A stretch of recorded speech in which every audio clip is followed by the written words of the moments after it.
Hello दोस्तों, स्वागत है आप सभी का हमारे यूट्यूब चैनल इंडियन क्लासे में। दोस्तों, आज के इस वीडियो में आप सबको बताएंगे उपमा अलंकार, रूपक अलंकार, उत्प्रेक्षा अलंकार। दोस्तों, आज के इस वीडियो में उपमा अलंकार, रूपक अलंकार, उत्प्रेक्षा अलंकार का एकदम निचोड़ आपको मिलने वाला है। दोस्तों, अगर कक्षा 10वीं में है या फिर 12वीं में है तो ये जो उपमा अलंकार, रूपक अलंकार, उत्प्रेक्षा अलंकार होता है बहुत ही महत्वपूर्ण है, क्योंकि बोर्ड एग्जाम में पूछा जाता है। हर साल ये बदलने वाले क्वेश्चन नहीं है, हर साल आने वाले क्वेश्चन है, ठीक ना। तो एकदम आसान तरीके से आप सबको इसका परिभाषा बताएंगे। पहले बताएंगे उपमा अलंकार किसे कहते हैं।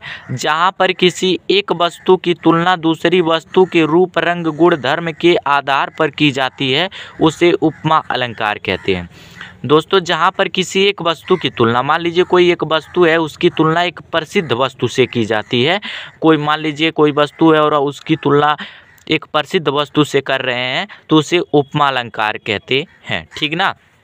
इसका एक दूसरा परिभाषा भी है, आप सब इसको याद कर सकते हैं कि जहाँ पर उपमेय की तुलना उपमान से की जाती है उसे उपमा अलंकार कहते हैं। कि जहाँ पर उपमेय की तुलना उपमान से की जाती है उसे उपमा अलंकार कहते हैं, ठीक ना। इस परिभाषा को भी आप सब याद कर लीजिएगा, क्योंकि दोनों आसान है। इसको याद कर सकते हैं कि जहाँ पर किसी एक वस्तु की तुलना प्रसिद्ध वस्तु से की जाती है उसे उपमा अलंकार कहते हैं, या फिर जहाँ उपमेय में उपमान की तुलना की जाती है उसे भी उपमा अलंकार कहते हैं। अगर आपको समझ में नहीं आया तो उदाहरण से आपको समझा देंगे कि राम चंद्रमा सा सुंदर है, अर्थात जितना सुंदर राम है उतना ही सुंदर चंद्रमा है। अर्थात राम की जो सुंदरता का तुलना किया जा रहा है वो चंद्रमा से तुलना किया जा रहा है कि राम चंद्रमा कितना सुंदर है।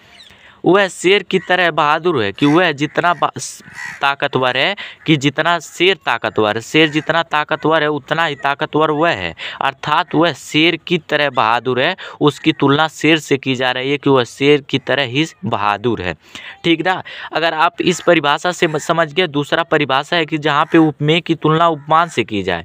ये राम की तुलना चंद्रमा से की जा रही है तो ये जो राम है ये उपमेय हो गया और चंद्रमा उपमान हो गया। वह उपमेय हो गया, शेर उपमान हो गया, क्योंकि राम की तुलना चंद्रमा से किया जा रहा है। वही चीज़ मैंने बताया कि जहाँ उपमेय में उपमान की तुलना की जाए तो अर्थात ये राम उपमेय हो गया और चंद्रमा उपमान हो गया, ठीक ना। तो आपको समझ में आ गया होगा। उसके बाद से रूपक अलंकार आपको बता देते हैं, आसान तरीके से एकदम बताएंगे। जहाँ उपमेय या उपमान को एक रूप मान लिया जाता है वहाँ रूपक अलंकार होता है। कि जहाँ उपमेय, आप सबको बताएं, जैसे राम उपमेय हो गया और चंद्रमा उपमान हो गया, तो जहाँ उपमेय या उपमान को एक रूप मान लिया जाता है, जहाँ उपमेय और उपमान को एक रूप मान लिया जाता है उसे रूपक अलंकार कहते हैं। उदाहरण के तौर पे समझिए, चरण कमल बंदो हरिराई, कि जो हरि का चरण है वो कमल है। यहाँ पे तुलना नहीं किया जा रहा है कि जो हरि का चरण है वो कमल के जैसा है, यहाँ पर उसे सीधे डायरेक्ट कह दिया जा रहा है कि जो हरि का चरण है वो कमल है। इसकी तुलना नहीं की जा रही है, अर्थात सीधे कहा जा रहा है कि जो चरण है, हरि का जो चरण पैर है वो कमल है, ठीक ना। पायो जी मैंने राम रतन धन पायो, पायो जी मैंने राम रतन धन पायो। मान लीजिए आपने राम के पुजारी हैं तो वो कह रहे हैं कि पायो जी मैंने राम रतन धन पायो, अर्थात राम को पाए और राम को रतन बता रहे हैं कि मैंने रतन को पा गए। राम को पाए लेकिन उसको रत्न बता रहे हैं कि राम नहीं, मैंने रत्न पा गए। यही चीज़ यहाँ पे कहा जा रहा है, जहाँ उपमेय के उपमान मान लिया जा रहा है। यहाँ चरण क्या है, उपमेय है, और कमल क्या है, उपमान है। तो यहाँ पे तुलना नहीं किया जा रहा है बल्कि ये रूप मान लिया जा रहा है कि अर्थात उपमेय ही उपमान है। कि जो चरण है ये उपमेय है, लेकिन इस चरण को सीधे कमल कहा जा रहा है कि चरण कमल है।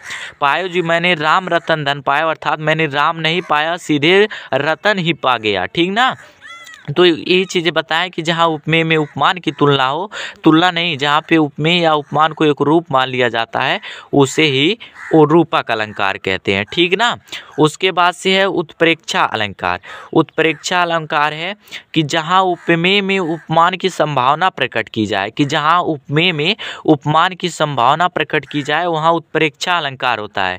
इन अलंकारों में मनु मानहु, जन जानहु, मानव जैसे शब्द का प्रयोग होता है।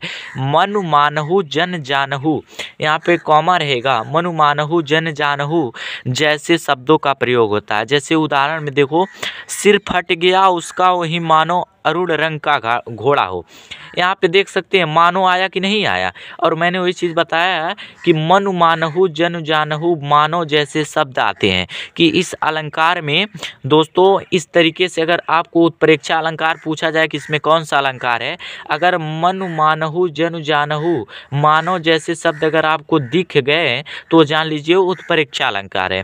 देखिए यहाँ पे मानो दिखा कि नहीं, कि सिर फट गया उसका वही मानो अरुण रंग का घोड़ा हो, यहाँ पे मानो आया अर्थात ये उत्प्रेक्षा अलंकार है।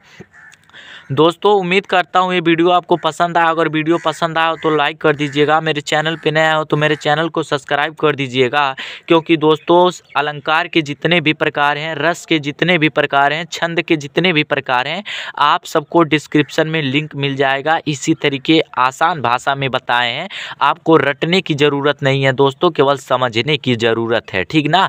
तो आप सब जाकर वीडियो देख सकते हैं, डिस्क्रिप्शन में लिंक मिल जाएगा, ठीक ना।